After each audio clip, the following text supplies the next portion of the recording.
Hi, എല്ലാവർക്കും നമസ്കാരം. Xylem teaching എക്സാംസിൻ്റെ പുതിയൊരു വീഡിയോയിലേക്ക് എല്ലാവരെയും സ്വാഗതം ചെയ്യുന്നു. നമുക്ക് എക്സാംസ് ഒക്കെ അടുത്തു വരുന്ന ഒരു സമയമായതുകൊണ്ട് തന്നെ ഇംഗ്ലീഷ് ഗ്രാമറിൻ്റെ ഭാഗത്തു നിന്നും വളരെ ചോദിക്കാൻ സാധ്യതയുള്ള കുറച്ച് ക്വസ്റ്റ്യൻസുമായിട്ട്, വളരെ കുറച്ച് ക്വസ്റ്റ്യൻസേ ഉള്ളൂ, പക്ഷേ അതെല്ലാം നമുക്ക് എന്താണ് വളരെ ഷുവറായിട്ട് തന്നെ ചോദിക്കും എന്ന് പ്രതീക്ഷിക്കാവുന്ന കുറച്ച് ക്വസ്റ്റ്യൻസ് ആണ്. അങ്ങനെയുള്ള ക്വസ്റ്റ്യൻസുമായിട്ടാണ് നിങ്ങളുടെ മുൻപിലേക്ക് ഇന്ന് വന്നിരിക്കുന്നത്. ഓൾറെഡി നിങ്ങൾ പഠിച്ച കാര്യങ്ങൾ തന്നെയാണ്, ജസ്റ്റ് ഒരു റിവിഷൻ എന്നുള്ള നിലയിൽ എടുക്കാവുന്നതാണ്. സോ നമുക്ക് അധികം സമയം കളയാണ്ട് ക്വസ്റ്റ്യൻസിലേക്ക് പോകാം. ആദ്യത്തെ ക്വസ്റ്റ്യൻ എന്ന് പറയുന്നത് the doorbell dash for the last 10 minutes. Question കാണുമ്പോഴേ നിങ്ങൾക്കറിയാം ഇത് ടെൻസസ് എന്ന് പറയുന്ന നമ്മളുടെ ഏറ്റവും പ്രധാനപ്പെട്ട ചാപ്റ്ററിൽ നിന്നുള്ള ചോദ്യമാണ് എന്നുള്ളത്. ആ ക്വസ്റ്റ്യൻ കാണുമ്പോഴേ എന്ത് ചെയ്യാൻ പറ്റും, നമുക്ക് ഐഡന്റിഫൈ ചെയ്യാൻ പറ്റും അല്ലേ. The doorbell dash for the last 10 minutes. 4 options ഉള്ളത് was ringing, is ringing, has been ringing, അതുപോലെ തന്നെ ഹാഡ് ബീൻ റിംഗിങ്. ഇങ്ങനെ 4 ഓപ്ഷൻസ് ആണ് നമുക്കുള്ളത്. സോ ഇവിടെ നമുക്ക് ക്വസ്റ്റ്യൻ കാണുമ്പോഴേ അതിൻ്റെ അകത്ത് നമുക്ക് ആൻസറിലേക്ക് കൊണ്ടെത്തിക്കുന്ന രീതിയിലുള്ള ഒരു ക്ലൂ നമുക്കിവിടെ തന്നിട്ടുണ്ട്. ഫോർ ദ ലാസ്റ്റ് 10 minutes എന്നുള്ളത് നമുക്കറിയാം. 4 ചേർന്നിട്ട് പറയുന്നത് ഒരു പീരീഡ് ഓഫ് ടൈമിനെ കഴിഞ്ഞ 10 മിനിറ്റുകളായി എന്ന് പറയുമ്പോൾ അതൊരു പീരീഡ് ഓഫ് ടൈം ആണല്ലേ. ഇങ്ങനെ ഒരു പീരീഡ് ഓഫ് ടൈമിനെ സൂചിപ്പിക്കുവാണെങ്കിൽ അവിടെ നമ്മൾ മാത്രവുമല്ല, നമുക്കറിയാം ഇത് പ്രസന്റ് ടെൻസ് ആണ്. ഈ സംഭവം പാസ്റ്റിലെ ആണ് എന്നുള്ളതിന് യാതൊരു സൂചനയും ഇവിടെ തന്നിട്ടുമില്ല. അതുകൊണ്ട് തന്നെ ഇത് പ്രസന്റ് ടെൻസ് ആണ്. So the doorbell dash for the last 10 minutes എന്ന് പറയുമ്പോൾ ഇത് പ്രസന്റ് ആണ്.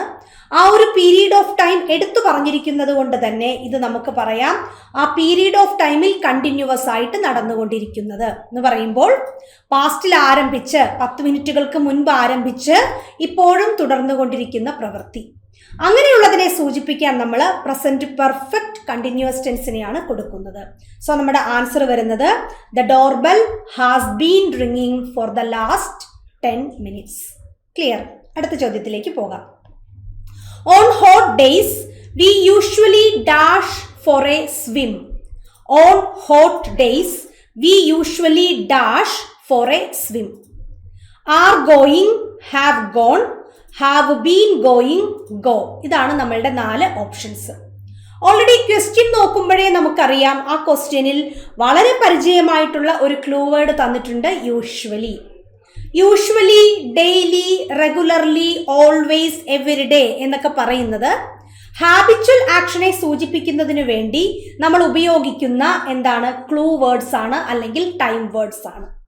നമ്മൾ ഹാബിച്വൽ ആക്ഷനെ സൂചിപ്പിക്കാനായിട്ട് എപ്പോഴും ഉപയോഗിക്കേണ്ട ടെൻസ് സിമ്പിൾ പ്രസന്റ് ടെൻസ് ആണ്, അഥവാ വെർബിന്റെ V1 ഫോം ആണ് നമുക്ക് അവിടെ കൊടുക്കേണ്ടത്. സോ ഇവിടെ നമ്മുടെ ആൻസർ എന്ത് വരും?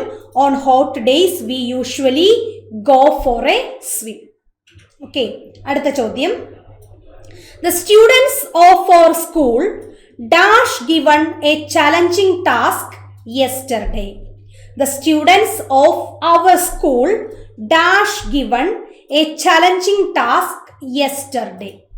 സോ ഈ തന്നിരിക്കുന്ന ചോദ്യത്തിൽ യെസ്റ്റർഡേ എന്ന് പറയുന്ന ഒരു ടൈം വേർഡിനെ തന്നിട്ടുള്ളത് കൊണ്ട് തന്നെ നമുക്കറിയാം ഇത് പാസ്റ്റിൽ നടന്ന ഒരു പ്രവൃത്തിയെയാണ് സൂചിപ്പിക്കുന്നത്. ആ ഒരു കാര്യം ആദ്യം തന്നെ നമുക്ക് ഐഡന്റിഫൈ ചെയ്യാൻ പറ്റും. അതുകൊണ്ട് തന്നെ നമുക്ക് ഹാവ് ബീൻ എന്നുള്ളതിനെ നമുക്ക് കട്ട് ചെയ്യാം, കാരണം അത് പ്രസന്റിനെയാണ് സൂചിപ്പിക്കുന്നത്. ഇനി നമുക്കുള്ളത് വേർ ഉണ്ട്, വാസ് ഉണ്ട്. ഓൾറെഡി നമുക്കറിയാം ഈ തന്നിരിക്കുന്ന സെന്റൻസ് പാസീവ് വോയിസിലുള്ളതാണല്ലേ. ഞങ്ങളുടെ സ്കൂളിലെ കുട്ടികൾക്ക് ഇന്നലെ ഒരു ചാലഞ്ചിങ് ടാസ്ക് കൊടുക്കുക എന്ന് പറയുന്നത് മറ്റൊരാളാൽ ചെയ്യപ്പെടുന്ന കാര്യം. അതുകൊണ്ട് തന്നെ ഇത് പാസീവ് വോയിസിലുള്ള സെന്റൻസ് ആണ്. സോ നമുക്കറിയാം ഗേവ് എന്നുള്ളതിന്റെ പാസീവ് വോയിസ് യെസ്റ്റർഡേ എന്ന് പറയുമ്പോൾ നമുക്ക് അവിടെ V2 ഫോം വേണം. V2 ഫോം എന്ന് പറയുമ്പോൾ അത് ഗേവ് ആണ്. ഗേവിന്റെ പാസീവ് ഫോം എന്ന് പറയുന്നത് വാസ് ഗിവൺ ആണ്.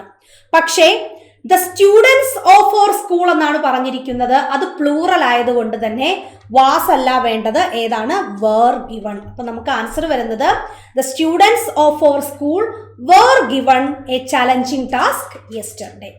ക്ലിയർ അല്ലേ? അടുത്ത ചോദ്യം. When Raju reached the hall the meeting dash already dash.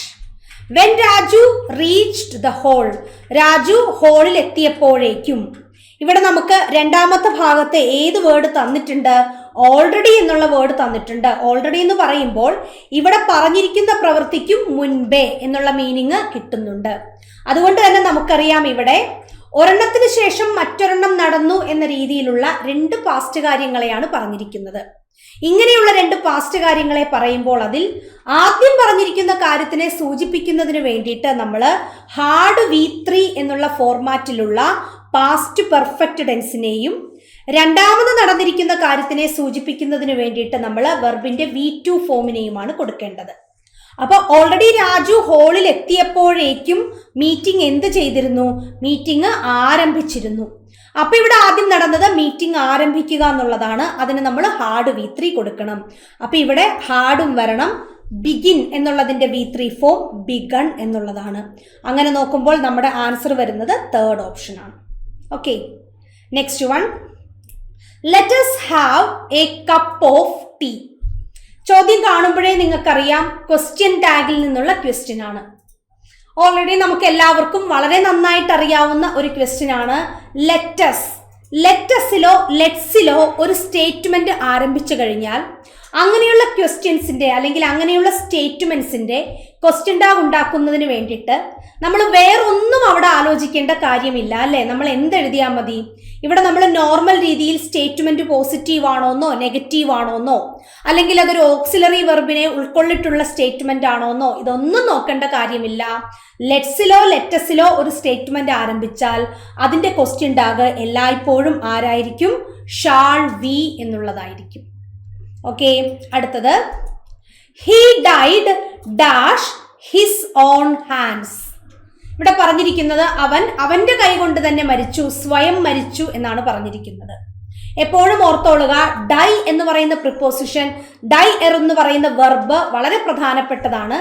പല അവസരങ്ങളിലും അല്ലെങ്കിൽ പല രീതിയിലുള്ള മരണങ്ങൾക്കും നമ്മൾ ഡൈയുടെ കൂടെ പല പ്രിപ്പോസിഷൻസിനെയാണ് കൊടുക്കുന്നത്. ഇവിടെ ഹിസ് ഓൺ ഹാൻഡ്സ്, സ്വന്തം കൈകൊണ്ട് മരിച്ചു എന്നാണ് പറയുന്നത്. അങ്ങനെ പറയുമ്പോൾ ഡൈയുടെ കൂടെ നമ്മൾ എപ്പോഴും ഉപയോഗിക്കേണ്ട പ്രിപ്പോസിഷൻ ബൈ എന്നുള്ളതാണ്.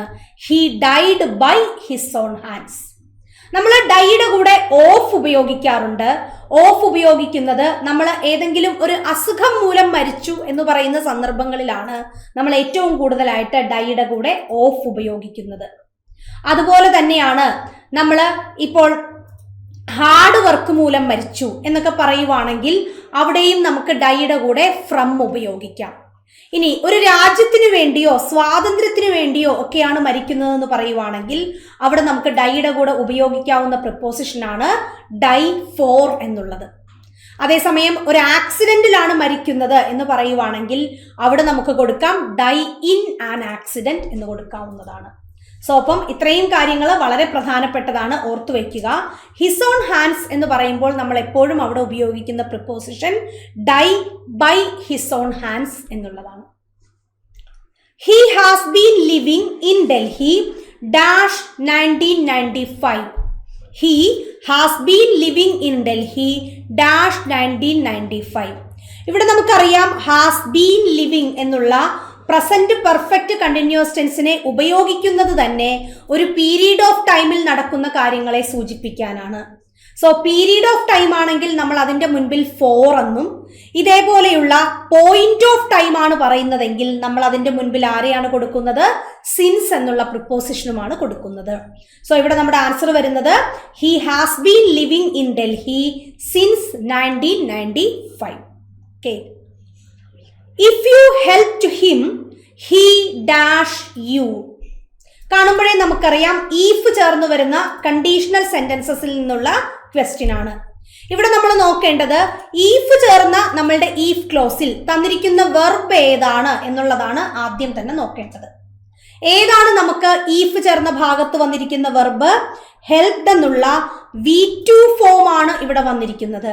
അങ്ങനെ ഈഫ് ക്ലോസിൽ വെർബിന്റെ V2 ഫോം ആണ് വരുന്നതെങ്കിൽ നമ്മൾ അതിന്റെ കൂടെ ചേർക്കുന്ന മെയിൻ ക്ലോസിൽ വുഡ്, അതല്ലെങ്കിൽ ഷുഡ്, അതുമല്ലെങ്കിൽ കുഡ്, അതുമല്ലെങ്കിൽ മൈറ്റ് ഈ 4 ഓക്സിലറി വേർബ്സിൽ ഏതെങ്കിലും ഒന്നിന്റെ കൂടെ വെർബിന്റെ V1 ഫോമിനെ തന്നെ ഉപയോഗിക്കണം. ഇതാണ് ഈഫ് ക്ലോസിലെ സെക്കൻഡ് ടൈപ്പ് കണ്ടീഷൻ എന്ന് പറയുന്നത്. സോ ഇവിടെ V2 ഫോം വന്നിരിക്കുന്നത് കൊണ്ട് തന്നെ നമുക്കറിയാം വുഡ് വേണം. വുഡിന്റെ കൂടെ ആരാണ്? വെർബിന്റെ V1 ആണ് വേണ്ടത്. അതുകൊണ്ട് തന്നെ നമ്മുടെ answer if you help to him he would help you എന്നുള്ളതാണ്. ക്ലിയർ ആണല്ലോ? ഓക്കെ. സോ അടുത്ത ചോദ്യത്തിലേക്ക് പോകാം. അടുത്ത ചോദ്യത്തിലേക്ക് പോകുന്നതിന് മുൻപ് തന്നെ ഈഫ് ക്ലോസിന്റെ മറ്റുള്ള കണ്ടീഷൻസും ഓൾറെഡി നിങ്ങൾക്ക് അറിയാം എന്ന് വിശ്വസിക്കുന്നു. ഈഫ് ക്ലോസിൽ നമുക്ക് V1 ആണ് വരുന്നതെങ്കിൽ ഇതേപോലെ തന്നെ വില്ല്, ഷാള്, ക്യാൻ, മേ ഈ 4 ഏതെങ്കിലും ഒരു ഓക്സിലറി വെർബിന്റെ കൂടെ V1നെ തന്നെ ഉപയോഗിക്കണം. ഇതാണ് ടൈപ്പ് 1 എന്ന് പറയുന്നത്. ടൈപ്പ് 2 ഇപ്പൊ നമ്മൾ പറഞ്ഞു V2വിന്റെ. ഇനി ഒരെണ്ണം കൂടിയുണ്ട്. ഈഫ് ക്ലോസിൽ നമുക്ക് വരുന്നത് വെർബിന്റെ ഹാർഡ് V3 എന്നുള്ള ഫോം ആണെങ്കിൽ, വെർബിന്റെ ഹാർഡ് V3 എന്നുള്ള ഫോമാണ് ഈഫ് ക്ലോസിൽ വരുന്നതെങ്കിൽ അതിന്റെ മെയിൻ ക്ലോസ് എന്ന് പറയുന്നത് നമുക്ക് ഉപയോഗിക്കാവുന്നത് വുഡ്, അതല്ലെങ്കിൽ ഇതേപോലെ തന്നെ ഷുഡ്, അതുമല്ലെങ്കിൽ കുഡ്, അതുമല്ലെങ്കിൽ മൈറ്റ്. ഈ 4 ഏതെങ്കിലും ഒരു ഓക്സിലറിയുടെ കൂടെ നമുക്ക് ഹാവ് പ്ലസ് V1 എന്ന് ഉപയോഗിക്കാവുന്നതാണ്. ഈ 3 ടൈപ്പുമാണ് നമ്മൾ ഈഫ് ക്ലോസിൽ പഠിച്ചു വെക്കേണ്ടത്. ഓക്കെ അല്ലേ? സോ അടുത്ത ചോദ്യം. Deepa asked me have you seen a picture. കാണുമ്പോഴേ നമുക്കറിയാം റിപ്പോർട്ടഡ് സ്പീച്ച് ആണ്, ഡയറക്റ്റ് ആൻഡ് ഇൻഡയറക്റ്റ് സ്പീച്ച് ആണ്. അതിൽ തന്നെ ഇതൊരു യെസ് ഓർ നോ ക്വസ്റ്റ്യൻ ആണ്. യെസ് ഓർ നോ ക്വസ്റ്റ്യൻ ആയതുകൊണ്ട് തന്നെ ആദ്യം നമ്മുടെ മനസ്സിലേക്ക് വരേണ്ടത് നമ്മൾ ഇതിനെ റിപ്പോർട്ട് ചെയ്യുമ്പോൾ നമ്മുടെ റിപ്പോർട്ടിംഗ് വെർബിന് ശേഷം ഒന്നെങ്കിൽ നമുക്ക് ഈഫ് എന്ന് കൊടുക്കാം, അല്ലെങ്കിൽ വെദർ എന്ന് കൊടുക്കാവുന്നതാണ്. സോ നമ്മുടെ ഓപ്ഷനിലെല്ലാം ഈഫ് ആണ് കൊടുത്തിരിക്കുന്നത്. ഓൾറെഡി ആസ്ക്ഡ് എന്നുള്ള റിപ്പോർട്ടിംഗ് വെർബിനെ ഓൾറെഡി അവിടെ തന്നിട്ടുണ്ട്. So Deepa asked me if, അതാണ് ആദ്യത്തെ ഭാഗം. ഇനി അതിനുശേഷം ഉടനെ തന്നെ നമ്മളുടെ സബ്ജക്റ്റ് ആണ് വരേണ്ടത്. ഇവിടെ കിടക്കുന്ന സബ്ജക്റ്റ് യു ആണ്. എന്നോടാണ് ദീപ ചോദിച്ചിരിക്കുന്നത്, അതുകൊണ്ട് തന്നെ യുവിനെ നിങ്ങൾ ഐ ആക്കി മാറ്റുന്നു. So Deepa asked me if I. ഇനി ഇവിടെ തന്നിരിക്കുന്ന വെർബ് ഹാവിന്റെ കൂടെ V3 ആണ്. അത് ആരായിട്ട് മാറും? ഹാർഡ് V3 എന്നായിട്ട് മാറും. സോ അങ്ങനെ നോക്കുമ്പോൾ നമ്മളുടെ ഫസ്റ്റ് ഓപ്ഷൻ ആണ് ആൻസർ.